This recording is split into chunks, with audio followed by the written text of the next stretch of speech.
ஆதியாகமத்தின் புத்தகம் 2ஆம் அதிகாரம் 17ஆம் வசனத்தை வாசிக்கலாம். ஆதியாகமம் 2ஆம் அதிகாரம் 17ஆம் வசனம். ஆனாலும் நன்மை தீமை அறியத்தக்க விருட்சத்தின் கனியை புசிக்க வேண்டாம், அதை நீ புசிக்கும் நாளில் சாகவே சாவா என்று கட்டளையிட்டார். அல்லேலூயா, அல்லேலூயா. புசிக்க வேண்டாம். இன்றைக்கு நான் உங்களுடைய மத்தியிலே இந்த வார்த்தை எடுத்துக்கொண்டு உங்களுடைய மத்தியிலே தேவனுடைய சில காரியங்களை உங்களுடைய மத்தியிலே பேச விரும்புகிறேன். அல்லேலூயா. ஆதாமை நோக்கி ஆண்டவர் சொன்னார், ஆனாலும் நன்மை தீமை அறியத்தக்க விருட்சத்தின் கனியை புசிக்க வேண்டாம் என்று அவர்களுக்கு ஒரு கட்டளையை கொடுத்தார். அல்லேலூயா. மிக சிறிய கட்டளை. சாப்பிட வேண்டாம், இதை புசிக்க வேண்டாம் அப்படிங்கிற ஒரு கட்டளையை கொடுத்தார். இன்னைக்கு நம்ம இதை புசிக்க வேண்டாம் என்று சொன்னால் நம்மால புசிக்காம இருக்க முடியுதா? சக்கரை போட்டு டீ குடிக்க வேண்டாம் அப்படின்னா சக்கரை போட்டு தான் குடிக்கணும் அப்படி மாதிரி நமக்கு தோணுது. நான் வெஜிடேரியன் சாப்பிட வேண்டாம்னா அதைத்தான் சாப்பிட தோணுது. எதை வேண்டாம் என்று சொல்லுகிறோமோ அதைத்தான் செய்வதற்கான ஒரு தூண்டுதலும் ஒரு ஏவுதலும் நமக்கு இருக்கிறது. இதில் வெற்றி கொண்டவர்கள் சிலர் மட்டும்தான். வேண்டாம் என்று ஒரு பொருளை விட்டு விடுவது அல்லது அதை செய்யாமல் இருப்பது அல்லது புசிக்காமல் இருக்கிறது மிக குறைவான பேர் தான். அல்லேலூயா. சிலர் சொல்றாங்க, ஸ்தோத்திரம் பண்ணி புசித்தா எல்லாமே என்னவாயிடும்? எல்லாம் என்ன ஆயிடும்? பரிசுத்தமாகிவிடும், அது ஒன்றும் பிரச்சனை இருக்காது, நம்மளுக்கு தீங்கு செய்யாது என்று சொல்லி சிலர் நினைக்கிறார்கள். ஆண்டவர் இந்த ஆதாம் ஏவாளையும் பார்த்து வேறு 10 கட்டளைகளை கொடுக்கல, இன்னும் 5 கட்டளைகளை கொடுக்கல, 3 கட்டளைகளை கொடுக்கல. ஆண்டவர் ஒரே ஒரு காரியத்தை சொன்னார், புசிக்க வேண்டாம். அல்லேலூயா, அல்லேலூயா. புசிக்க வேண்டாம் என்று சொன்ன அந்த ஒரே கட்டளையை மீறின காரணத்தினாலே அடைந்த அந்த ஒரு நிலைமையை இன்றைக்கு நான் உங்களுக்கு முன்பாக வைக்க விரும்புகிறேன். அல்லேலூயா. இந்த புசிக்க வேண்டாம் என்று சொன்ன ஆண்டவர் சொன்ன அந்த வார்த்தைக்கு மாறாக 3ஆம் அதிகாரம் 1ஆம் வசனத்திலே சர்ப்பம் அவளை பார்த்து இப்படி கேட்கிறான், தேவனாகிய கர்த்தர் உண்டாக்கின சகல காட்டு ஜீவனை பார்க்கிலும் சர்ப்பமானது தந்திரமுள்ளதாய் இருந்தது. அது ஸ்திரீயை நோக்கி, நீங்கள் தோட்டத்தில் உள்ள சகல விருட்சங்களின் கனியை புசிக்க வேண்டாம் என்று தேவன் சொன்னது உண்டோ என்றது. எப்படி சாத்தானுக்கு தெரியுது? ஆண்டவர் யார்கிட்ட தான் சொன்னாரு? ஆதாம்கிட்ட தான் சொன்னாரு புசிக்க வேண்டாம் என்று. இதை யார் கேட்டுக்கொண்டிருந்திருக்கிறாங்க? அதே வார்த்தையை பயன்படுத்துறான் பாருங்க. சாத்தான் அதே வார்த்தையை பயன்படுத்துகிறான். புசிக்க வேண்டாம் என்று தேவன் சொன்னது உண்டோ அப்படின்னா, நான் கேட்டுட்டு தான் இருந்தேன், இதை புசிக்க வேண்டாம்னு ஆண்டவர் சொன்னாரு, ஆனா அதெல்லாம் பெருசா எடுத்துக்காதீங்க, ஆண்டவர் உங்களை ஏமாத்துறாரு, இதை புசிச்சா நீங்க யார மாதிரி ஆயிடுவீங்க? தேவர்களை மாதிரி ஆயிடுவீங்க அப்படின்னு சொல்லி இந்த சர்ப்பமானது ஒரு கேள்வியை அங்கே வைக்கிறது, ஒரு நிலைப்பாட்டை அங்கே வைக்கிறதை நம்ம பார்க்கிறோம். அல்லேலூயா. அப்படியானால் தேவன் சொன்னதற்கு மாறாக சொல்லுவதுதான் எப்பொழுதுமே சாத்தானுடைய வேலை. அல்லேலூயா. ஆண்டவர் நம்மிடத்துல நேரடியாய் பேசி இருந்தாலும் அதை கேட்டுக்கொண்டிருக்கிற சாத்தான் அதற்கு மாறாக நம்மிடத்திலே சொல்லுகிறான். புசிக்க வேண்டாம் என்று சொன்னது உண்டோ அதே வார்த்தையை தான் அவனும் பயன்படுத்துகிறான். அல்லேலூயா. சரி, அடுத்தபடியாக ஸ்திரீயானவள் அதை பற்றி என்ன சொல்லுகிறாள்? 3ஆம் அதிகாரம் 3ஆம் வசனத்தை வாசிப்போம்.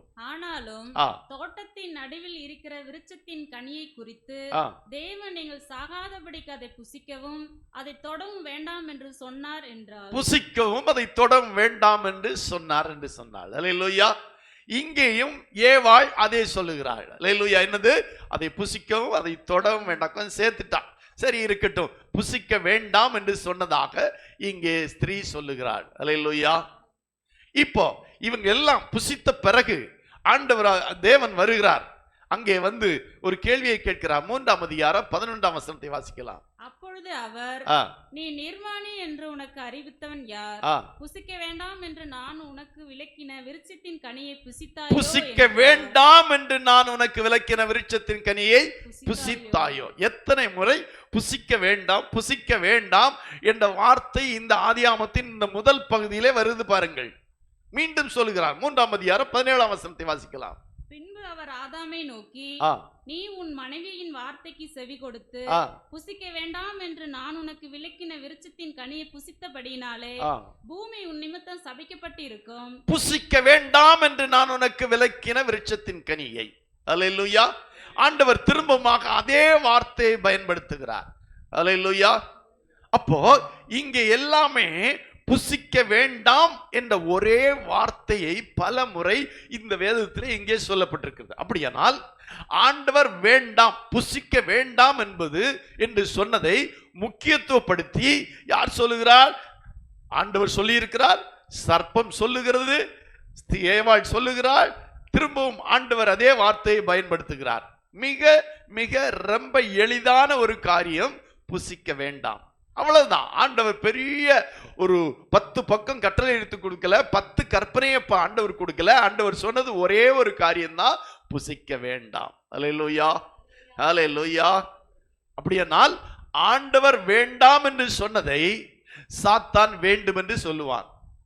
ஒரு அடிப்படை தத்துவம் அதுதான்.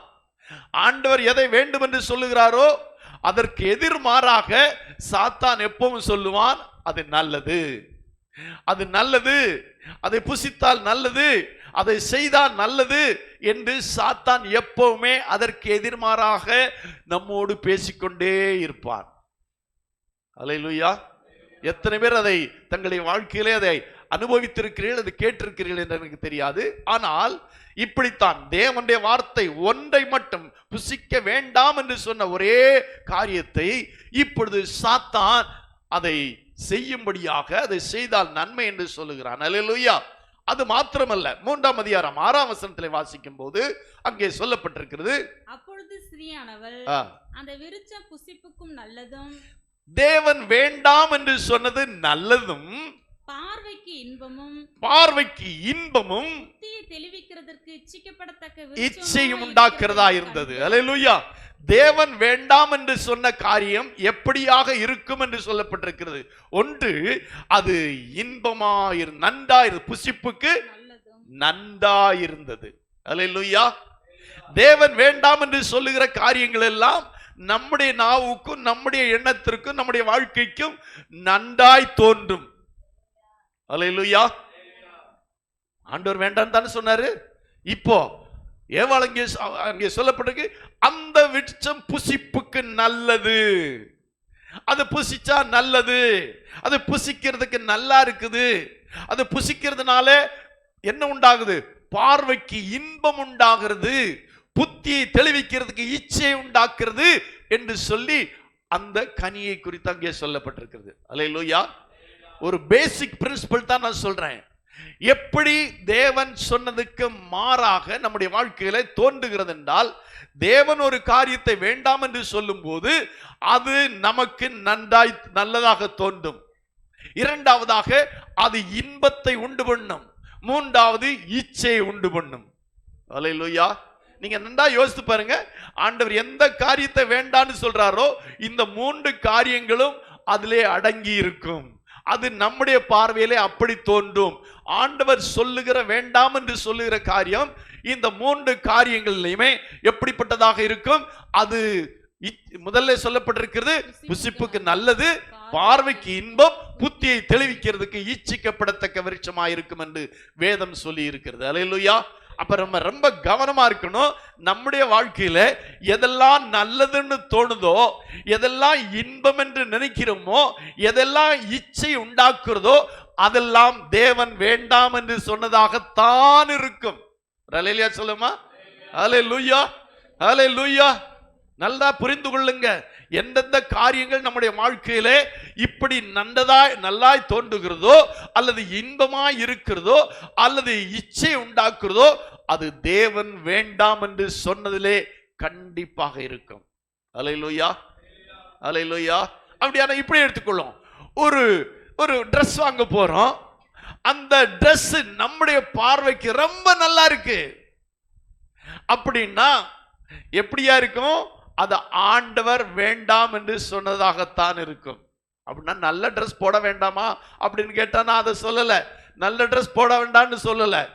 ஆனாலும் நம்முடைய பார்வையில ரொம்ப ரொம்ப நல்லா இருக்கிறதை தேவன் வேண்டாம் என்று நமக்கு விலக்கி இருப்பார். இன்னைக்கு உலகத்திலே எத்தனை விதமான ஆடை அலங்காரங்கள் வந்திருக்கிறது என்று பாருங்கள். ஒவ்வொரு நாளும் விதவிதமான ஆடை அலங்காரங்கள், எங்கு பார்த்தாலும் ஆடை விற்பனையகங்கள், ஆடை விற்கிற இடங்கள் பெருகி கொண்டிருக்கிறது. அங்க போனா டிசைனா அது எப்படியெல்லாம் உண்டு பண்ணுகிறார்களோ, அதற்கெல்லாம் என்ன எப்படியெல்லாம் அதை கண்டுபிடிக்கிறார்களோ தெரியாது, வித்தியாசமான ஆடைகளை உண்டு பண்ணி அது மனுஷனுடைய பார்வையிலே நன்றாய் தோன்றுகிறதாக அங்கு வைத்திருக்கிறார். ஆனால் ஆண்டவரோ அதை நமக்கு வேண்டாம் என்று சொல்லி இருக்கிறார். ஒரு பொருள் நம்முடைய கண்ணிலே எப்பொழுது நல்லதென்று படுகிறதோ, நம்மளுக்கு நல்லதென்று தோன்றுகிறதோ, அப்ப நம்ம புரிஞ்சுக்கணும் இதை ஆண்டவர் வேண்டாம் என்று விலக்கி இருக்கிறார். அல்லேலூயா. கொஞ்சம் புரியல தானே? அப்படின்னா நல்ல ட்ரெஸ் வாங்க வேண்டாம்னு சொல்லல, அதுலேயும் கீழே சொல்லப்பட்டிருக்கிறது பார்வைக்கு இன்பத்தை கொடுக்கக்கூடிய, என்னது, பார்வைக்கு இன்பத்தை கொடுக்கக்கூடிய வஸ்திரங்கள் அப்படி சொல்லுவோம். பார்வைக்கு அழகாய் அல்ல, பார்வைக்கு ஒரு இன்பத்தை கொடுக்கக்கூடிய ஒரு வஸ்திரம் இருக்கிறது என்றால் அதை தேவன் நமக்கு விலக்கி இருக்கிறார் என்ற அர்த்தம். அல்லேலூயா. பார்க்கும் போதே அந்த டிரெஸ்ல நமக்கு ஒரு இன்பம் தோன்றுகிறது, அல்லது நம்ம அந்த வஸ்திரத்தை அணிந்திருக்கும் போது அது பிறருக்கு, ஒரு நம்மை பார்க்கிறவர்களுக்கு ஒரு இன்பத்தை கொடுக்கிறது என்றால் அதை தேவன் நமக்கு வேண்டாம் என்று சொல்லி இருக்கிறார் என்ற அர்த்தம். இன்னொன்று, நாம் அந்த வஸ்திரத்தை போடும்போது நம்மேல் பிறருக்கு ஒரு இச்சை உண்டாகிறது என்று சொன்னால் அது நமக்கு வேண்டாம் என்று ஆண்டவர் விலக்கி இருக்கிற வஸ்திரமாக இருக்கும். ஒரு உதாரணத்துக்கு மட்டும் வஸ்திரத்தை வைத்து நான் சொல்லுகிறேன், ஒரு உதாரணத்துக்கு மட்டும் சொல்லுகிறேன். என்றால் இன்றைக்கு உலகம் சினிமாவை காட்டிலும் அதிகமாய் போய்கொண்டிருக்கிறது. ஒரு காலத்தில் சினிமாவை ஜனங்கள் பின்பற்றிய சினிமாவிலே போடப்படுகிறதான வஸ்திரங்களை எல்லாம் தரித்துக் கொண்டிருந்தார்கள். இன்றைக்கு ஜனங்கள் போடுகிற வஸ்திரங்களை சினிமாவிலே எடுத்துக்கொள்கிறார். அந்த அளவுக்கு ஆடம்பரமும், அந்த அளவுக்கு இந்த 3 காரியங்களும் அந்த மாதிரியான வஸ்திரங்களிலே காணப்படுகிறது.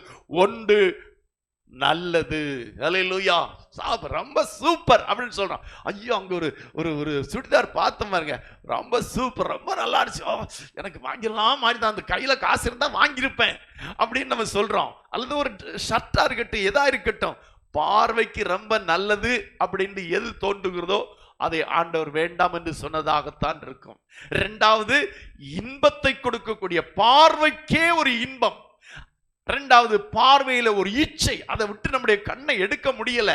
நாம அந்த வஸ்திரத்தை வாங்குவதற்கு முன்பாக அந்த வஸ்திரத்தை பார்க்கும் போதே அந்த வஸ்திரத்தின் மேல் ஒரு இச்சை நமக்கு உண்டாகிறது.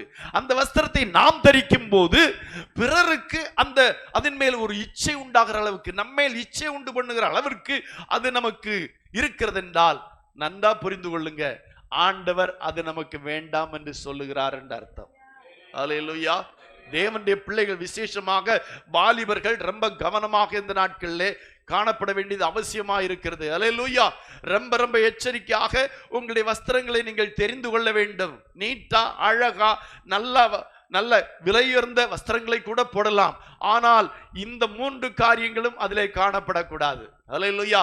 நல்லது, இன்பம், இச்சை, இது 3ஐயும் உண்டாக்கக்கூடிய ஒன்றாயிருந்தால் அது நமக்கு தேவன் வேண்டாம் என்று விலக்கினதாகத்தான் இருக்கும். ஆகவே ஒரு வஸ்திரத்தை வாங்க சொல்லும் போது, ஒரு பொருளை வாங்க சொல்லும் போது அது நம்மிலே இந்த இச்சையும் இந்த இன்பத்தை உண்டாக்கக்கூடியதாக இருக்குமானால் அதை விட்டு விலகி நாம் தேவனை பிரியப்படுத்த வேண்டியவர்களாக இருக்கிறோம். அல்லேலூயா. அது புசிப்புக்கு நன்றாயிருந்தது, பார்வைக்கு இன்பமாயிருந்தது, இச்சை உண்டாக்குறதா இருந்தது. அல்லேலூயா. ஆனால் அதை அவள் 3ஆம் அதிகாரம் 6ஆம் வசனத்திலே சொல்லப்பட்டிருக்கிறது. அப்பொழுது ஸ்திரீயானவள் அந்த விருட்சம் புசிப்புக்கு நல்லதும் பார்வைக்கு இன்பமும் புத்தியை தெளிவிக்கிறதற்கு இச்சிக்கப்படத்தக்க விருட்சமா இருக்கிறது என்று கண்டு அவை கண்களிலே அது தோன்றிற்று. அவை கண்டு 3 காரியத்தை கண்டாள் என்று பார்த்தோம். ஒன்று, நல்லதென்று கண்டாள். 2வது, இன்பமுடையதாக கண்டாள். 3வது, இச்சிக்கப்படத்தக்கதாக கண்டாள். ஆனால் அதையோ தேவன் அவர்களுக்கு விலக்கி இருந்தார். அல்லேலூயா. அப்போ இப்படி எடுத்துக்கொள்ளலாம், தேவன் விலக்குகிற எல்லாமே, நமக்கு வேண்டாம் என்று சொல்லுகிற எல்லாமே இந்த 3 காரியத்தை கொடுக்கும். நம்முடைய பார்வையில் ரொம்ப நல்லதா தோன்றும், ரொம்ப இன்பத்தை கொடுக்கக்கூடியதா இருக்கணும், 3 இச்சை கொடுக்கிறதாக இருக்கும் என்பதை மறந்துவிட வேண்டாம். அல்லேலூயா. அதன் கனியை பறித்து புசித்து தன் புருஷனுக்கும் கொடுத்தால் அவனும் புசித்தான். அல்லேலூயா. தான் புசித்தது மாத்திரமல்ல, தன்னுடைய கணவனுக்கும் கொடுத்தாள், அவனும் புசித்தான் என்று சொல்லப்பட்டிருக்கிறது. அல்லேலூயா. இப்ப என்ன நடந்தது? கீழே வாசிக்கலாம். அப்பொழுது அவர்கள் இருவருடைய கண்களும் திறக்கப்பட்டது. வேண்டாம், தேவன் வேண்டாம் என்று சொல்லி விலக்கின அந்த காரியத்தை அவர்கள் செய்த போது அவள் கண்கள் திறக்கப்பட்டது. அல்லேலூயா. அப்படியானால் அதுவரை அவள் பார்வையற்றவர்களா இருந்தார்களா என்றால் இல்லை. அவளுடைய ஆவிக்குரிய உள்ளான மனிதனுடைய கண்கள் திறக்கப்பட்டது. அவர்கள் தாங்கள் நிர்வாணிகள் என்று அறிந்து அத்திலைகளை தைத்து தங்களுக்கு அரைக்கச்சுகளை உண்டு பண்ணினார்கள். அல்லேலூயா. அவர்களுடைய நிர்வாணம் அவர்களுக்கே தெரிந்தது. அல்லேலூயா. இன்றைக்கு நம்முடைய சில பிள்ளைகளும் அப்படித்தான். இதுவரையிலும் என்ன தெரிகிற மாதிரி அது உள்ள ட்ரெஸ் இருக்காது, இதுவரையிலும் இருக்கிறத அப்படியே தெரிகிற மாதிரி ட்ரெஸ் போடுறீங்களா? சிலவங்களுக்கு அது ரொம்ப புரியும். கை இல்லாத, ஸ்லீவ்லெஸ். அதுக்கு இங்கிலீஷ் பேர் தான் சொல்லுவாங்க. தமிழ்ல கை இல்லாததுன்னு சொல்ல மாட்டாங்க. கை இல்லாதன்னு சொன்னா கேட்கறது கொஞ்சம் கஷ்டமா இருக்குல்ல. ஸ்லீவ்லெஸ். ஸ்லீவ்லெஸ்னா ஸ்லீவ் இல்லாத, கை இல்லாத வஸ்திரங்கள். அல்லேலூயா. ஸ்லீவ்லெஸ் அதான் சொல்லப்பட்டிருக்கிறது. அவர்கள் என்ன இருந்தார்கள்? தங்களுடைய நிர்வாணம் தெரிந்தது அவர்களுக்கு, தங்களுக்கே தெரிந்தது. அப்போ மற்றவர்களுக்கு தெரியாம இருக்குமா? பாருங்க, யோசித்து பாருங்க. அப்போ தேவன் விலக்கினதை புசித்த போது, தேவன் வேண்டாம் என்று சொன்னதை செய்த போது அவர்களுடைய நிர்வாணம் தெரிந்தது. இன்னைக்கு அதைத்தான் நான் சொல்ல விரும்புறேன். நம்முடைய வஸ்திரங்கள், விசேஷமாய் பெண்களுடைய வஸ்திரங்கள், இதுல ரொம்ப ரொம்ப கவனமாக இருக்க வேண்டியது அவசியமாக இருக்கிறது. தேவன் வேண்டாம் என்று சொன்னதை நாம் தரிக்கும் போது, நாம் செய்யும் போது நம்முடைய நிர்வாணம் தெரிகிற அளவிற்கு அது இருக்கிறது என்பதை இந்த வேதம் சொல்லி இருக்கிறது. அல்லேலூயா, அல்லேலூயா. ஆனா கொஞ்சம் தெரிஞ்சாதான் என்ன. இப்படிப்பட்ட கேள்வி எல்லாம் நீங்க பேப்பரை வாசித்து பார்த்தீங்கன்னா அதுல பெரிய ஒரு போட்டியே நடந்து கொண்டு இருக்கிறது. அப்படி தெரிஞ்சா என்ன? அப்ப அது ஏன் அவங்க மற்றவங்க பார்க்கணும் அப்படின்னு கேட்கிறாங்க. வேதம் சொல்லி இருக்கிறது, தேவன் வேண்டாம் என்று சொன்னது அவர்களுக்கு அவள் செய்த போது அவளுடைய நிர்வாணம் தெரிந்தது. கீழே வாசிக்கலாம். பகலில் குளிர்ச்சியான வேளையிலே தோட்டத்தில் உலாவுகிற தேவனாகிய கர்த்தருடைய சத்தத்தை அவர்கள் கேட்டார்கள். அப்பொழுது ஆதாமும் அவன் மனைவியும் தேவனாகிய கர்த்தருடைய சந்நிதிக்கு விலகி தோட்டத்தின் விருட்சங்களுக்குள்ளே ஒளித்து கொண்டார்கள். தேவன் வேண்டாம் என்று சொன்னதை செய்யும் போது ஒளித்து கொள்ள வேண்டிய சூழ்நிலைமை வரும். அல்லேலூயா, அல்லேலூயா. இப்போ நான் சொன்ன ஒரு வஸ்திரத்தை சொன்னேன், ஸ்லீவ்லெஸ் அல்லது அப்படி இப்படி ட்ரெஸ் எல்லாம் போட்டுட்டு நான் தான் அப்படி போயிட்டு இருக்கேன்னு வைப்போம். இப்படி எடுத்துக்கொள்ளுமே, டிபார்ட்மெண்ட் ஸ்டோருக்கு நான் போறேன். என்ன பார்த்த உடனே இவங்க நேரா என் முன்னாடி வருவாங்களா? வரமாட்டாங்க, ஒழிச்சுக்குவாங்கல்ல. ஐயோ பாஸ்டர், ஐயோ பாஸ்டர். ஏன் பாஸ்டர் பார்த்து ஒழிக்கணும்? நான் பார்த்தேன் சிலவங்களா, அதான் சொல்றேன். இந்த ட்ரெஸ்ஸோட யாருக்கு முன்னாடி போக கூடாது? ஆண்டவருக்கு முன்னாடி, பாஸ்டருக்கு முன்னாடி போக கூடாது. அப்படின்னா என்ன அர்த்தம்? நான் போட்டிருக்க ட்ரெஸ் அது என்னுடைய நிர்வாணத்தை காட்டுகிறது, என்னுடைய கையை காட்டுகிறது, என்னுடைய உடலை காட்டுகிறது. ஆகவே இந்த ட்ரெஸ்ஸோடு கூட நான் யாரு முன்னாடி போக கூடாது? பாஸ்டருக்கு முன்னாடி போக கூடாது. இதே தான் அன்னைக்கு நடந்தது. ஆதாமும் எவ்வாளும் அவர்கள் ஒழித்து கொள்ள வேண்டிய சூழ்நிலைமை ஏற்பட்டது. ஏன்? வேண்டாம் என்று சொன்னதை செய்த போது, வேண்டாம் என்று சொன்னதை அவர்கள் செய்ததினாலே அவர்கள் ஒழித்து கொள்ள வேண்டியது அவசியமாகிவிட்டது. அல்லேலூயா. அதுக்கு முன்னாலே சொல்லப்பட்டு கர்த்தருடைய சந்நிதியை விட்டு விலகி. அப்படியானால் தேவனுக்கு பிரியமற்றதை, தேவன் வேண்டாம் என்று சொன்னதை நாம் செய்யும் போது நாம் தேவனை விட்டு விலகுகிறோம் என்ற அர்த்தம். அல்லேலூயா. ஆண்டவரை விட்டு விலகிட்டோம் என்று எப்படி அறிந்து கொள்வது என்றால், தேவன் வேண்டாம் என்று சொன்னதை நாம் செய்யும் போது நாம் ஆண்டவரை விட்டு விலகிவிட்டோம் என்று அர்த்தம். அப்படித்தான் சொல்லப்பட்டிருக்கிறது. அப்பொழுது ஆதாமும் அவன் மனைவியும் தேவனாய் கர்த்தருடைய சந்நிதிக்கு விலகி. அல்லேலூயா. ஆண்டவர் வேண்டாம் என்று சொல்லுகிற காரியத்தை நாம் செய்யும் போது நாம் ஆண்டவருடைய சந்நிதியை விட்டு விலகுகிறோம் என்ற அர்த்தம். அல்ல, விலகி போக வேண்டியதுதான் ஆகும் என்ற அர்த்தம். அல்லேலூயா, அல்லேலூயா. அதுதானே அன்றைக்கு நடந்தது. தேவனுடைய சந்நிதியை விட்டு விலகி தோட்டத்தின் விருட்சங்களுக்குள்ள என்ன செய்தார்கள்? ஒளித்து கொண்டார்கள். அல்லேலூயா. கீழே வாசிக்கலாம். அப்பொழுது தேவனாகிய கர்த்தர் ஆதாமை கூப்பிட்டு, நீ எங்கே இருக்கிறாய் என்றார். அதற்கு அவன், நான் தேவருடைய சத்தத்தை தோட்டத்திலே கேட்டு நான் நிர்வாணியா இருப்பதினால் பயந்து ஒளித்து கொண்டேன் என்றான். இவ்வளவு நாளும் தேவனுடைய சத்தத்தை கேட்டவுடனே ஓடி சென்று அந்த தேவனிடத்திலே நெருங்கி நின்று அந்த தேவனோடு கூட பேசி தேவனோடு கூட உலாவுகிற மனுஷன் இப்பொழுது வேண்டாம் என்று சொன்னதை செய்ததினாலே என்ன நடந்தது? நான் ஒழித்துக் கொண்டேன் என்று சொல்லுகிறான். அல்லேலூயா.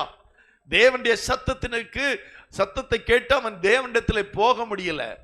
ஆண்டவர் வேண்டாம் என்று சொல்லுகிற காரியங்களை நாம் செய்யும் போது மீண்டும் ஆண்டவருடைய சத்தத்தை கேட்போமானால் நம்ம ஆண்டவரிடத்தில் போக மாட்டோம், நம்ம ஒழித்துக்குவோம்.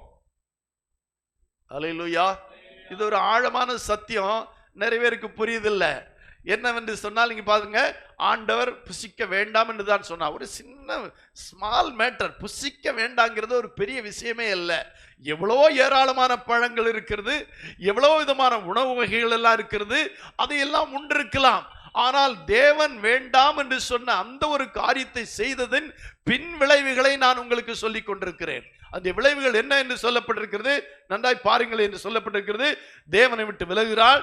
இப்போ 3ஆம் அதிகாரம் 16ஆம் வசனத்தை வாசிக்கலாம்.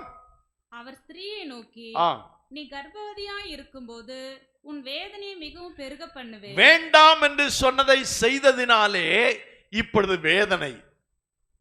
வேண்டாம் என்று சொன்னதை செய்ததினாலே, நல்லா புரிந்து, ரொம்ப சிம்பிள் மேட்டர், ரொம்ப சிம்பிளான காரியம். இது சாப்பிடாத, அவ்வளவுதான். இது சாப்பிடாத. நம்முடைய பாஸ்டர் ரவி ரூபன்ராஜ் இருக்காங்க, ரொம்ப ஒரு அருமையான நமக்கு நல்ல ஒரு ஊழியக்காரர் இழந்திருக்கிறோம். அவருக்கு சில வருடங்களுக்கு முன்பாகவே சுகர் ப்ராப்ளம் இருந்தது. அவருக்கு சுகர் ப்ராப்ளம் இருந்தாலும் அவருக்கு முன்னால் எதை கொண்டு வச்சாலும் ஸ்தோத்திரம் பண்ணி சாப்பிட்ருவாரு. நான் சொல்லுவோம், வேண்டாம் ரவி, வேண்டாம் வேண்டாம் வேண்டாம் ரவி. இல்லைண்ணா, ஸ்தோத்திரம் பண்ணி சாப்பிட்டுடலாண்ணா. அவரை சீக்கிரமே இழக்க வேண்டியதாயிடுச்சு. வேண்டாம் என்று சொன்னதை செய்யும் போது வேதனை. சொல்லுமா? அல்லேலூயா. இங்கே ஆண்டவர் வேண்டாம் என்று சொன்னார். சிறிய ஒரு கட்டளை, ஒரு புசிக்கிற காரியம் தான், ஒரு சாப்பிடுற காரியம் தான். அந்த காரியத்தை ஆண்டவர் வேண்டாம் என்று சொன்னதினாலே என்ன ஏற்பட்டது? வேதனை. இல்லாவிட்டா அவங்க எல்லாம் பிரசவிச்சிருப்பாங்க, ஆனா வேதனை இல்லாம பிரசவிச்சிருப்பாங்க. எவ்வளவு நல்லா இருக்கும், பெண்களுக்கு எவ்வளவு சந்தோஷமா இருக்கு யோசிச்சு பாருங்க. ஐயோ அப்படின்னா 10 கூட பெத்துக்குவேன்னு சொல்லுவாங்க. இந்த வேதனையினால்தான் நிறைய பேர் குறைச்சிக்கிறாங்க. அந்த வேதனை நினைச்சாலே இனி குழந்தைகள் வேண்டான்னு நினைச்சுக்கிறாங்க. அந்த அளவுக்கு வேதனை. இப்ப அந்த வேதனை எதனால வந்துச்சு? வேண்டாம் என்று சொன்னதை செய்ததினால. ஆண்டவர் வேண்டாம் என்று சொன்னதினால தான் வேதனை உண்டாயிற்று. இல்லாவிட்டால் உலகத்துல வேதனையே இருக்காது. அல்லேலூயா. அதனுடைய பின்விளைவுகளை சொல்லுகிறேன். இப்ப நான் ஆதாமிய வாழும் அந்த கனியை புசித்ததினாலே அப்படின்னு சொல்ல, வேண்டாம் என்று ஆண்டவர் சொன்னதை செய்ததினாலே இங்கே அதனுடைய விளைவு என்ன? மிகவும் வேதனை. அல்லேலூயா. கீழே வாசிக்கலாம் 14ஆம் வசனத்தை. வேதனையோடு பிள்ளை பெறுவாய், உன் ஆசை உன் புருஷனை பற்றி இருக்கும், அவன் உன்னை ஆண்டு கொள்ளுவான் என்றார்.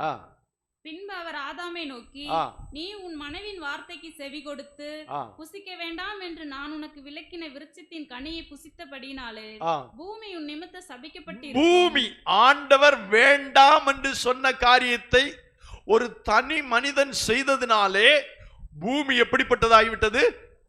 சபிக்கப்பட்டதாகிவிட்டது. இதை கொஞ்சம் நம்ம சிந்தித்து பார்க்கணும். ஒரு சின்ன காரியத்தின் விளைவு. சாப்பிடாத, இதை சாப்பிடாத, அவ்வளவுதான் ஆண்டவர் சொன்னார். இதை சாப்பிடாதங்கிற ஒரு சின்ன காரியம், அது பெரிய காரியமா? ஏங்க, இனிமேல் நீங்க மட்டன் சாப்பிடக்கூடாது, மட்டன் சாப்பிட்டா கொலஸ்ட்ரால் வரும், இனி மட்டன் சாப்பிடாதங்க அப்படின்னு சொன்னா அது பெரிய பெரிய விஷயமா? மட்டன் சாப்பிடாம சிக்கன் சாப்பிட்டுக்கோங்க, மீன் சாப்பிட்டுக்கோங்க அப்படின்னு எல்லாம் சொல்றாங்க, அப்படிதானே? இப்போ புசிக்க வேண்டாம் என்று சொன்ன காரியத்தை செய்ததின் விளைவை பார்க்கும் போது இங்கே ஸ்திரீயானவளுக்கு வேதனை. இங்கே பூமி என்னது சொல்லப்பட்டதுனாலே பூமி சாபத்தை பெற்றுக்கொண்டது, சபிக்கப்பட்டதாகிவிட்டது. யோசித்து பாருங்க, வேண்டாம் என்று சொன்னதை செய்ததினாலே.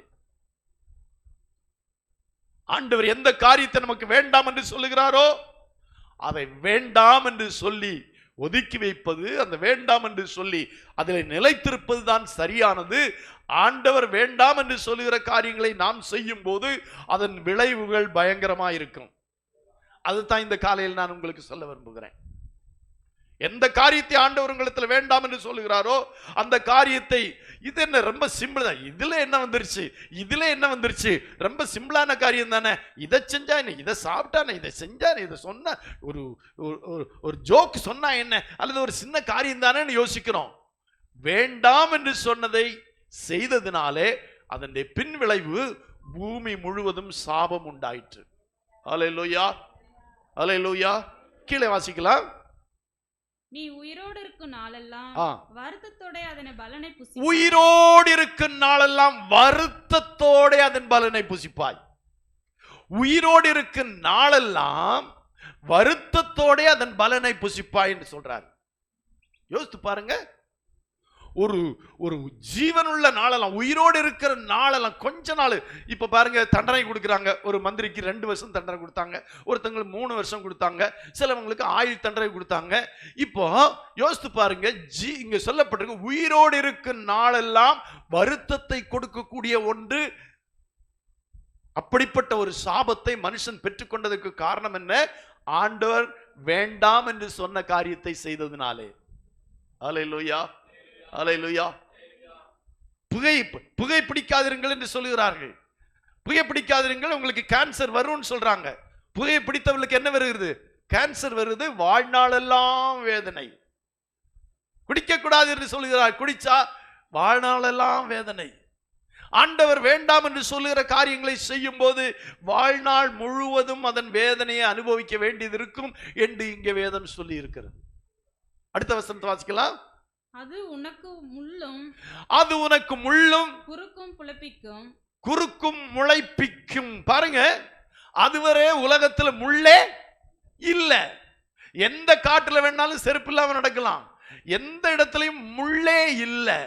ஆனா மனிதன், ஆண்டவர் வேண்டாம் என்று சொன்ன காரியத்தை மனிதன் செய்த போது பூமியில என்ன உண்டாயிற்று? முள்ளுண்டாயிற்று. முள்ளு எவ்வளவு கஷ்டம் தெரியுமா? அது உனக்கு முள்ளும் குறுக்கும் முளைப்பிக்கும், வெளியின் பயிர் வகைகளை புசிப்பாய். அல்லேலூயா. அதுவரை பயிர் வகைகள் அல்ல, அதுவரை கனிகளை மாத்திரம் புசித்துக் கொண்டிருந்தான். இப்போது வெளியின் பயிர் வகைகளை புசிக்க வேண்டியதாயிற்று. கீழே வாசிக்கலாம். நீ பூமியிலிருந்து எடுக்கப்பட்டபடியால் நீ பூமிக்கு திரும்ப மட்டும் உன் முகத்தின் வேர்வையால் ஆகாரம் புசிப்பாய். உன் முகத்தின் வேர்வையால் ஆகாரம், அதாவது கடுமையாய் உழைத்து தான் நீ என்ன செய்யணும்? சாப்பிடணும். கடுமையாய் உழைத்து நெத்தி வேர்வை நிலத்துல சிந்தி அப்படின்னு சொல்லுவோம்ல, அப்படிதான் சாப்பிடணும். காரணம் என்ன? வேண்டாம் என்று சொன்னதை நீ வேணும்னு சொன்ன. அல்லேலூயா. ஆண்டவர் வேண்டாம் என்று சொன்னதை நீ செய்தார். அதனால என்ன நடந்தது? நீ பூமிக்கு திரும்ப மட்டும், அதாவது ஜீவனுள்ள நாளெல்லாம் உன் முகத்தின் வேர்வையால் ஆகாரம் புசிப்பாய். நீ மண்ணுக்கு திரும்புவாய். இல்லாவிட்டா மண்ணுக்கு மனுஷன் திரும்பி இருக்க மாட்டான். அதாவது மனிதனுக்கு என்னவே இல்லை, மரணமே இல்லை. அதான் மண்ணுக்கு திரும்ப என்ன? மரணம். அதன் விளைவு மரணம்.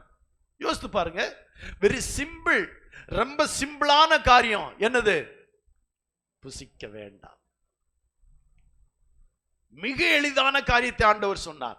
நீங்கள் வெளிப்படுத்தின விசேஷத்துல வாசிக்கிற வேளையிலே, வெளிப்படுத்தின விசேஷம் 22ஆம் அதிகாரத்தில்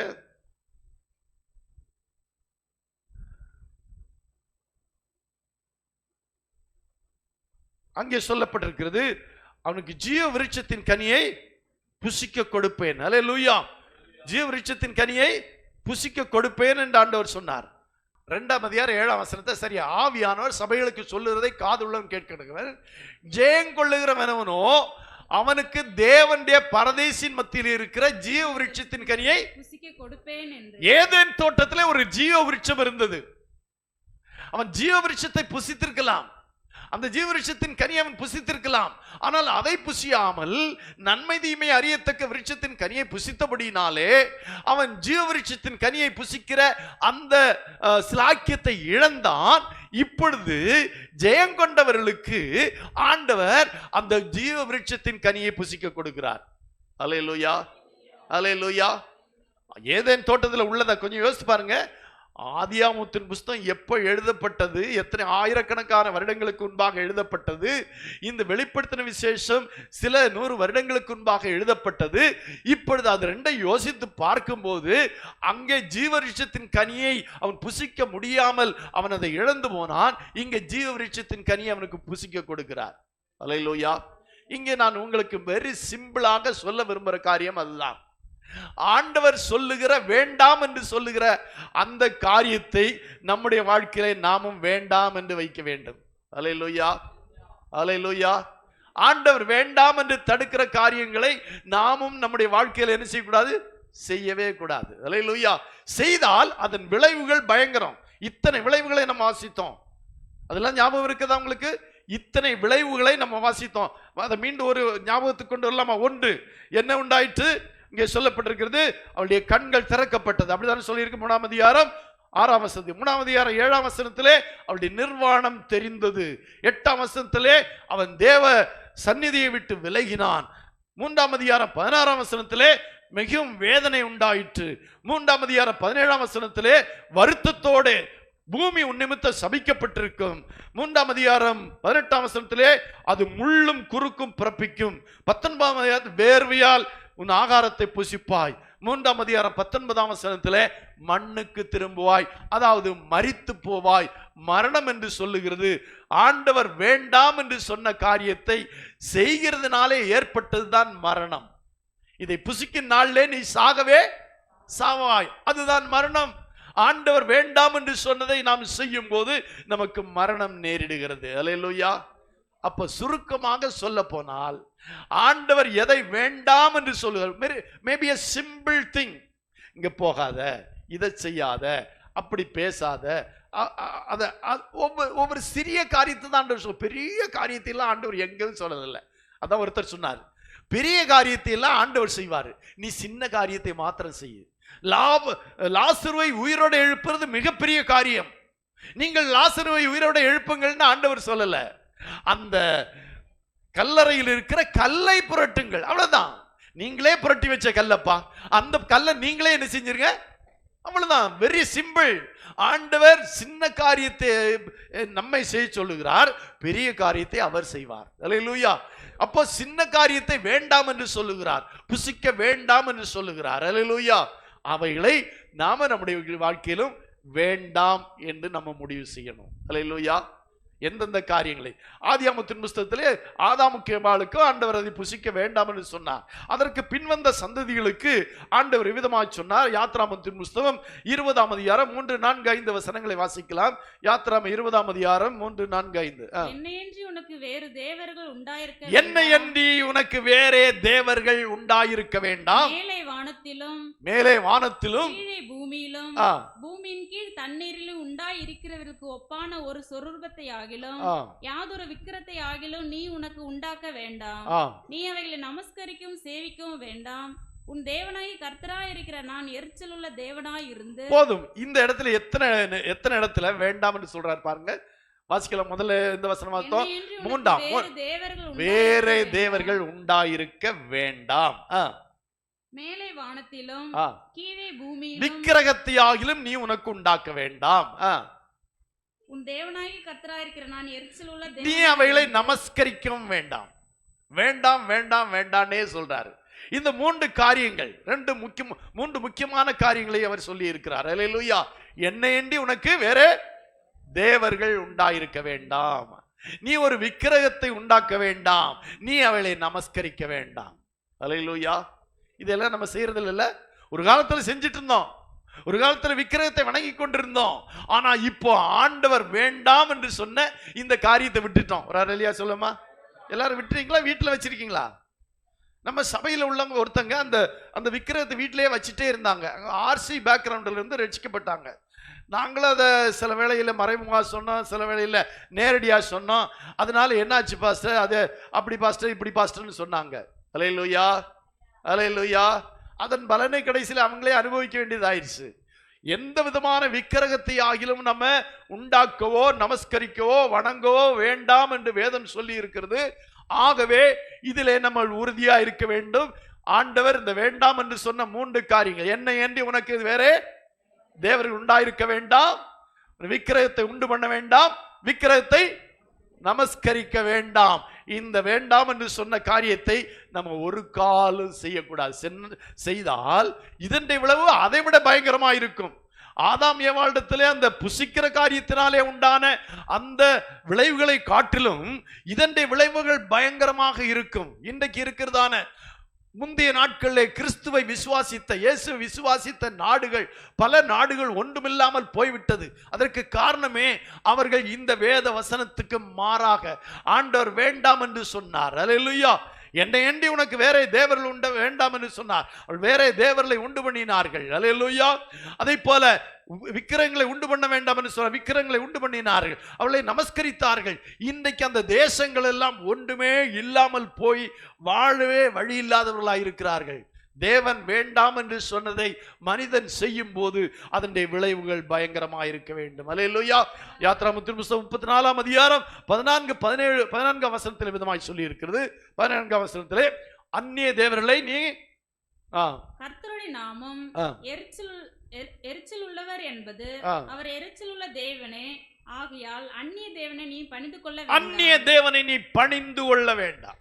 எந்த சூழ்நிலையிலும் ஒரு தேவனுடைய பிள்ளை அந்நிய தேவர்களை நீ பணிந்து கொள்ள வேண்டாம். எந்த இடத்துல இருந்தாலும் சரி.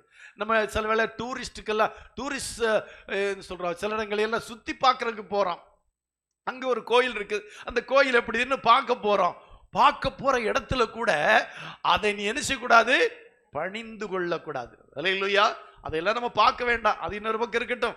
ஆனாலும் எந்த இடத்துல நமக்கு முன்பாக விக்கிரங்கள் இருக்கிறது, அந்நிய தேவர்கள் இருக்கிறது, ஒரு காலம் ஒரு தேவனுடைய பிள்ளை என்ன செய்யக்கூடாது, அதை பணிந்து கொள்ளக்கூடாது. இப்போ 22ஆம் தேதி ஒரு பெரிய இந்தியா முழுவதும் ஒரு பெரிய என்ன நடக்க போகுது தெரியாத உங்களுக்கு? 22ஆம் தேதி எல்லா வீடுகள்லையும் விளக்கு வைக்கணும், எல்லாரும் அந்த நேரத்தில் கும்பிடணும், எல்லாரும் அந்த நேரத்தில் என்னமெல்லாமோ செய்யணும்னு அரசாங்க கட்டளை பிறப்பித்தது போல பிரதமரும் மந்திரிமார்களும் எல்லாரும் சொல்றாங்க. அல்லேலூயா. நம்முடைய டிவியில எல்லாம் அது வரப்போகுது. நாளைக்கு தானே? ஆட்டேங்க அப்பா பாருங்க, 22ஆம் தேதி, அன்னைக்கு 21, நாளைக்கு 22. எல்லா டிவியிலையும் எதை திறந்தாலும் அதுதான் வரப்போகுது. அல்லேலூயா. பேப்பர்ல எல்லாம் நேத்துல இருந்து வர ஆரம்பிச்சு, முந்தானத்துல இருந்து ஃபுல் பேஜ் வர ஆரம்பிச்சிருச்சு. எல்லாரும் அதை பணிந்து கொள்ள வேண்டும். ஒரு நாள்ல நேபுகாத்நேச்சார் சிலையை நிறுத்தி சொன்னானே, தானியேலையெல்லாம் சொன்னான். அல்லேலூயா. இந்த சிலையை நீ வணங்காவிட்டா எங்க போயிடுவேன், சிங்க கவியில போட்டுருவேன், இவங்களை அக்கினி சூளையில போட்டுருவேண்டாரு. ஆனா அவர்கள் ஒன்று அதை பணிந்து கொள்ளவே இல்லை. அல்லேலூயா. காரணம் அவளுக்கு தெரியும், நீ அந்நிய தேவனை பணிந்து கொள்ள வேண்டாம் என்று தேவன் சொல்லி இருந்தார். அப்படிப்பட்டவர்களை கர்த்தர் ஆசீர்வதித்தார். அல்லேலூயா. நம்ம நாளைக்கு வேலைக்கு போறோம், நம்ம ஆபீஸ்ல, நம்முடைய கம்பெனியில, எல்லா இடத்துலயும் அந்த சிலையை வச்சுட்டு சும்மா வருவாங்க. அதுல தான் பொறி வச்சிருக்கேன், அதுல தான் கடலை வச்சிருக்கிறேன், அதை செய்யறேன், இதை செய்யறேன், சும்மா அப்படிம்பாங்க. வேண்டவே வேண்டாம். அல்லேலூயா. நம்ம ஆண்டவருடைய பிள்ளைகள்ங்கிறதே அப்பதான் நம்ம காட்ட முடியும். வேலை இல்லாட்டி போற பட்டினி கிடந்து செத்துட்டே போறோம். அல்லேலூயா. ஃபீடாவுக்கு ஒரு ஆதர்ஷ் வித்யாலயாவில் ஒரு நல்ல வேலை கிடைச்சிது, ஹெச்ஆர் அப்படிங்கிற ஒரு வேலை கிடைச்சிது. நல்ல வேலை கிடைச்சிது அப்படின்னு சொல்லி அதெல்லாம் போய் ஜாயின் பண்ணா என்ன செய்யணும், ஒவ்வொரு நாளும் காலையில் அங்கே இருக்கிற போட்டோக்களுக்கெல்லாம் மாலை போடணும், அதை செய்யணும், இதை செய்யணாங்க. அந்த வேலையே வேண்டாம், எடுத்த யூனிஃபார்ம் எல்லாம் போட்டுட்டு அந்த வேலையை வேண்டான்னு விட்டுட்டோம். அல்லேலூயா. ஏன் சொல்றேன், எந்த இடத்துல நம்ம இருந்தாலும் அந்நிய தேவர்களை பணிந்து கொள்ளக்கூடாது. இன்னைக்கு நான் இதை சொல்றதுக்கு மிக முக்கியமான காரணம், நாளைக்கு தெரிந்தோ தெரியாமலோ இது உங்களுடைய கண்களில் படும்போதோ, உங்களுடைய நண்பர்கள் கொண்டு வரும்போதோ, உங்களுடைய ஊர்களில் இதை சொல்லுவாங்க. நாளைக்கு சொல்லுவாங்க, உங்க வீடு என்ன ஏத்துங்க, தீபம் ஏத்துங்க, உங்க வீட்டில் அதை செய்யுங்க, இதை செய்யுங்க, அதை கும்பிடுங்க, இதை கும்பிடுங்க, இது நம்ம இந்தியாவின் கடவுளே அவர் தான் சொல்லுவாங்க, உலகத்தின் கடவுளே அவர் தான் சொல்லுவாங்க. உலகத்துல 3/4 பேருக்கு வர தெரியாது, ஆனா அதான் உலகத்திலே கடவுள்னு சொல்லுவாங்க. ஆனா புரிந்து கொள்ளுங்கள், நமக்கு வேதம் சொல்லி இருக்கிறது, அந்நிய தேவனை நீ பணிந்து கொள்ள வேண்டாம், வேண்டாம், வேண்டாம். அல்லேலூயா. அல்லேலூயா. அம்மா சாத்ராக் மேஷாக் ஆபேத்நேகோ சொன்னது போல நாங்கள் ஆராதிக்கிற தேவன் எங்களை விடுவிக்க வல்லவராய் இருக்கிறார். அப்படி விடுவிக்காவிட்டாலும் நீர் நிறுத்தின சிலையை நாங்கள் என்ன செய்ய மாட்டோம், வணங்க மாட்டோம். அல்லேலூயா. அது எந்த ரூபத்தில் வந்தாலும், எந்த எல்லா பஞ்சாயத்து, ஒவ்வொரு பஞ்சாயத்துல சில முயற்சிகள்லாம் எடுத்துக்கொண்டாங்க. எல்லா வீட்டுக்கும் போகணும், ஆரத்தி எடுத்து போகணும், அது போகணும், இது கொண்டு போகணும், எல்லா வீட்டுக்கும் அழைப்பு கொடுக்கணும், எல்லாரும் இன்னைக்கு கோயிலுக்கு வரணும், பல முயற்சிகள் எடுத்துக்கொண்டிருக்கிறாங்க. எந்த முயற்சி இருந்தாலும் நமக்கு வேதம் அதை வேண்டாம் என்று சொல்லி இருக்கு. அல்லேலூயா. அல்லேலூயா. ஆகவே வேண்டாம், எந்த ஒரு விக்கிரமும் வேண்டாம். யாத்ராகமத்தின் புஸ்தகம் 20ஆம் அதிகாரத்திலே வாசித்தோம். 23ஆம் வசனத்தை வாசிக்க, 20ஆம் அதிகாரம் 23ஆம் வசனத்தை வாசிக்கலாம். நீங்கள் எனக்கு ஒப்பாக வெள்ளினாலே தெய்வங்களை, பொன்னினாலே தெய்வங்களையும் உங்களுக்கு இன்னைக்கு சொல்றாங்க, பொன்னுனால உண்டாக்கி இருக்கிறாங்களாம் கடவுளை. வெள்ளினாலே உண்டாக்கி இருக்கிறாங்களாம். அல்லேலூயா. என்னவெல்லாமோ உண்டாக்கி இருக்கிறாங்க. ஆனா ஆண்டவர் இதை வேண்டாம் என்று சொல்லி இருக்கிறது. அல்லேலூயா, அல்லேலூயா. இயேசு கிறிஸ்து சிலுவையில் அறையப்பட்ட மாதிரியோ அல்ல இயேசு கிறிஸ்துடைய சிலையோ ஒரு விசுவாசியை வீட்டில் இருக்கக்கூடாது. ஏன் இருக்கக்கூடாதுன்னா இதுதான் வசனம். அல்லேலூயா. அதனால நீ உண்டாக்க வேண்டாம், அவளை நமஸ்கரிக்க. 23ஆம் அதிகாரம் 13ஆம் வசனத்தை வாசிப்போம். 23ஆம் அதிகாரம் 13ஆம் வசனம். நான் உங்களுக்கு சொன்னவைகள் யாவற்றையும் சாவதானமா இருங்கள். யாவற்றிலும் சாவதானமா இருங்கள். அந்நிய தேவர்களின் பெயரை சொல்ல வேண்டாம். அந்நிய தேவர்களின் பெயரை கூட சொல்ல வேண்டாம். ஒரு அலையில சொல்லுமா, இருந்து பிறப்பிக்க கேட்கப்படும் வேண்டாம். ஆமா, நல்ல ஒரு பாடகி சித்ரா அப்படின்னு நினைக்க பாத்தீங்களா, வாட்ஸ்அப்ல பாத்தீங்களா? அதையே சொல்லிட்டே இருக்கணுமா, அதையே சொல்லிட்டே இருக்கணுமா. நமக்கு அல்லேலியான்னு ஒரு சொல்லு இருக்கிறது. அல்லேலூயா. அது போதும் நமக்கு, அதுக்கு மேலான சொரமே இல்லை. அல்லேலூயா. அந்த நாமத்துக்கு மேலான நாமம் இல்லவே இல்லை. அல்லேலூயா. இங்கே சொல்லப்பட்டிருக்கு, அந்நிய தேவர்களின் பேரை கூட சொல்ல வேண்டாம், அது உன் வாயிலிருந்து பிறக்க கேட்கப்படவும் வேண்டாம். அல்லேலூயா, அல்லேலூயா. ஆண்டவர் இதெல்லாம் வேண்டாம் என்று சொல்லி இருக்கிறார். எப்படி ஏதேன் தோட்டத்திலே ஆதாமுக்கு ஏவாளுக்கு அதை வேண்டாம் என்று சொன்னாரோ, அதுக்கு பின்வந்ததான தேவனுடைய சந்ததிக்கும் ஆண்டவர் இதை வேண்டாம் என்று சொல்லி இருக்கிறார். இதை வேண்டாம் என்று சொன்னதை செய்தால் விளைவுகள் பயங்கரமா இருக்கும். அல்லேலூயா, அல்லேலூயா, அல்லேலூயா. ஆகவே தேவனுடைய ஜனங்கள் இதில் ரொம்ப கவனமாக இருக்க வேண்டும் என்று நான் உங்களுக்கு சொல்லிக்கொள்ள விரும்புகிறேன். அல்லேலூயா. 1 யோவான் 3ஆம் அதிகாரம் 12ஆம் வசனத்தை வாசிக்கலாம். 1 யோவான் 3ஆம் அதிகாரம் 12ஆம் வசனம்.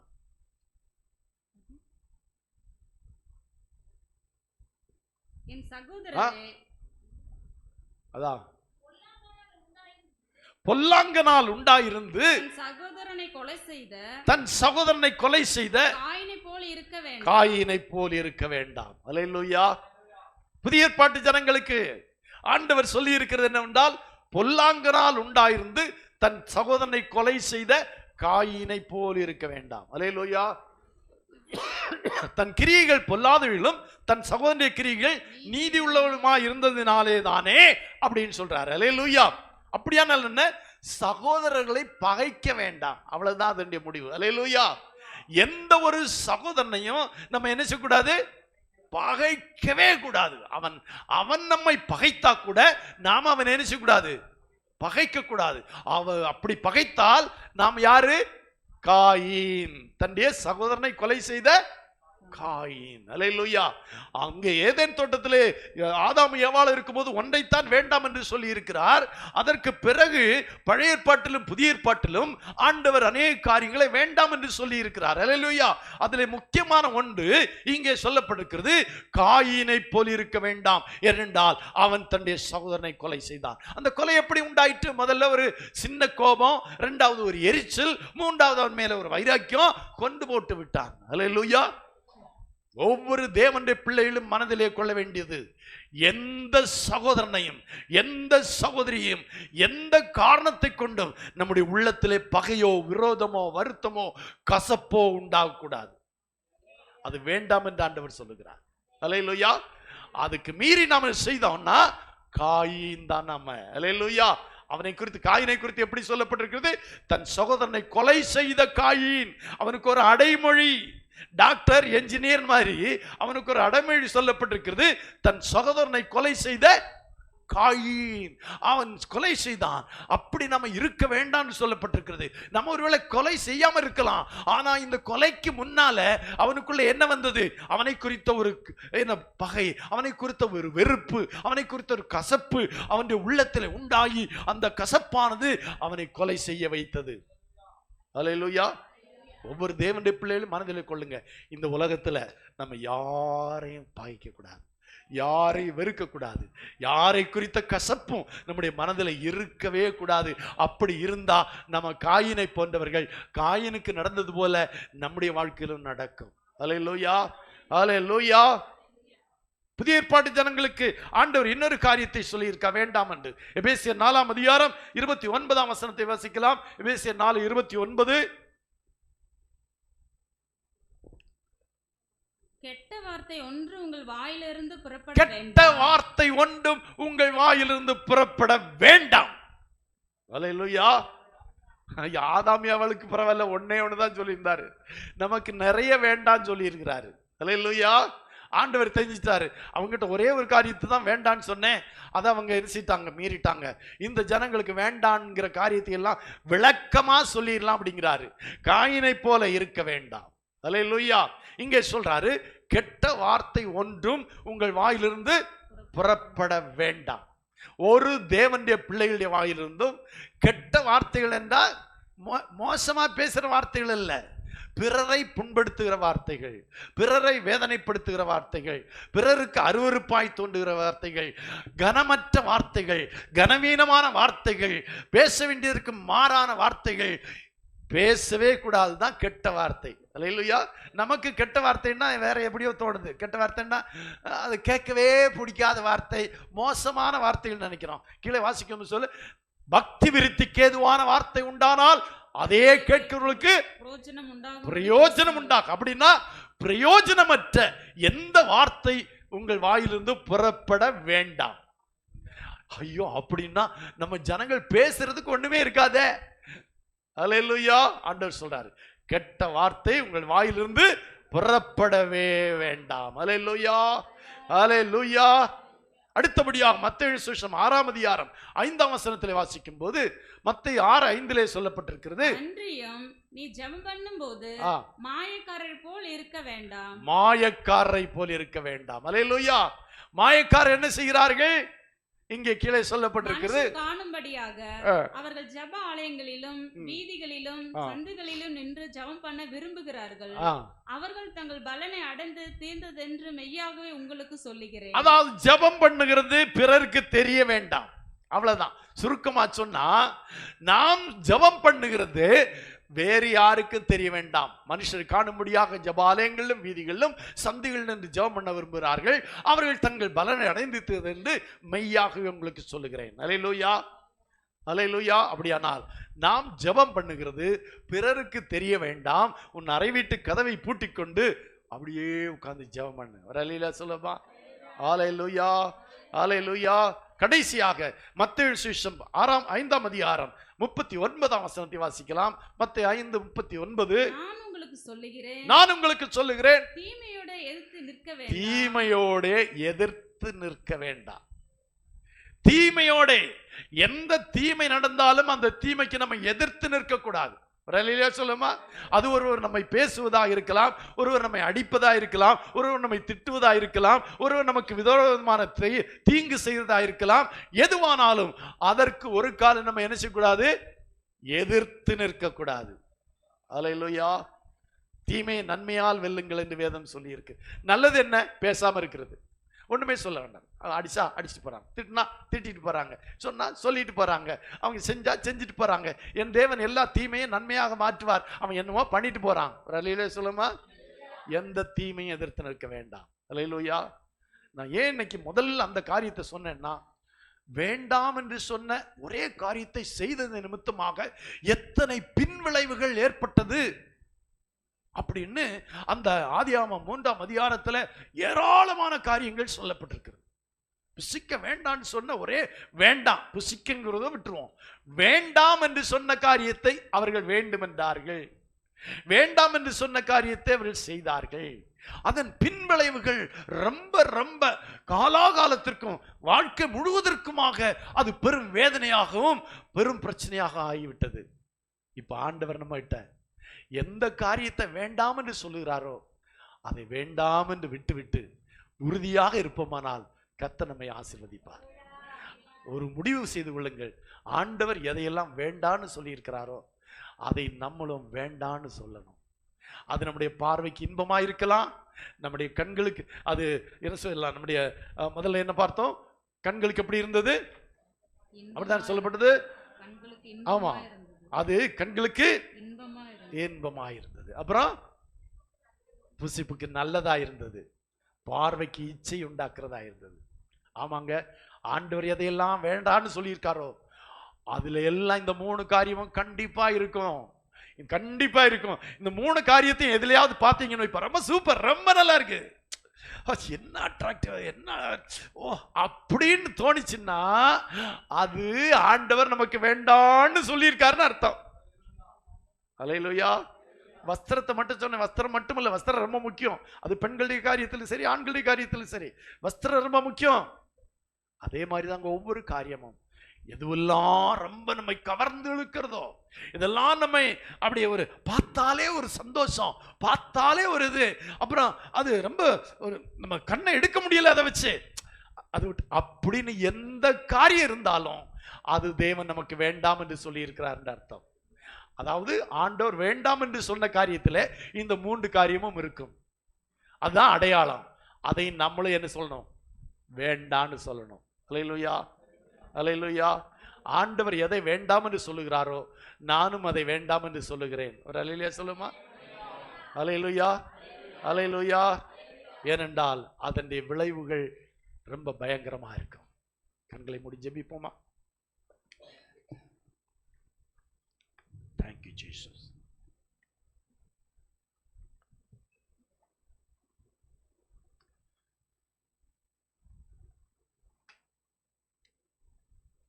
ஆண்டவரே, எங்களுடைய வாழ்க்கையில நீர் எதை வேண்டாம் என்று சொல்லுகிறீரோ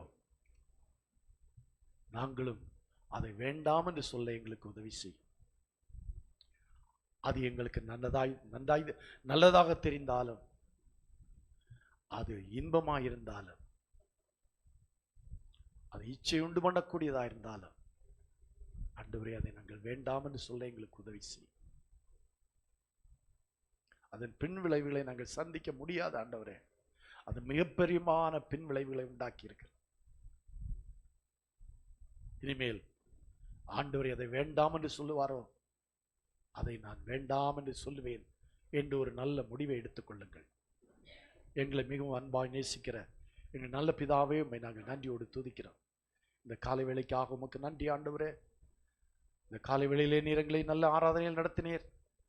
எங்களுடைய வாழ்க்கையில எது வேண்டாம் என்று எங்களை உணர்த்தினீர், அதற்காக நன்றி. நீர் சொல்லு வேண்டாம் என்று சொல்லுகிற ஒவ்வொன்றையும் நாங்களும் வேண்டாம் என்று சொல்லத்தக்கதாக, அது எவ்வளவு நன்றாயிருந்தாலும், எவ்வளவு இன்பமாயிருந்தாலும், எவ்வளவு இச்சிக்கப்படத்தக்கதாக இருந்தாலும் அதை நாங்கள் வேண்டாம் என்று சொல்லி அதை விட்டு ஒதுங்கிக் கொள்ள கர்த்தர் எங்களுக்கு உதவி செய்யும். எங்களை வழிநடத்தும், ஆசீர்வதியும். வந்த ஒவ்வொரு பிள்ளைகளுக்காக ஜெபிக்கிறேன் ஆண்டவரே. இந்த பிள்ளைகள் ஒவ்வொருவரையும் ஆசீர்வதிக்கிறேன்.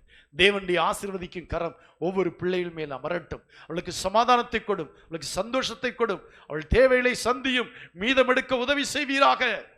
அப்படி நீ செய்ய போறதற்காக நன்றி ஆண்டவரே. என்னுடைய ஆலய பணிக்காக நாங்கள் ஜெபிக்கிறோம் ஆண்டவரே. இந்த பணிகள் எல்லாம் தீவிரமாய் நடக்கத்தக்கதாக கர்த்தர் உதவி செய்யும். ஏற்ற வேளையிலே அதை நமக்கு பிரதிஷ்டை பண்ண கர்த்தர் எங்களுக்கு உதவி செய்வீராக, ஆசீர்வதிப்பீராக. ஜனங்கள் வேலை செய்ய ஆவலாயிருந்து அந்த வேலைகளெல்லாம் செய்து முடிக்க கர்த்தர் எங்களுக்கு உதவி செய்யும், ஆசீர்வதியும். இயேசுவின் மூலம் ஜெபம் கேளும் பிதாவே, ஆமென்.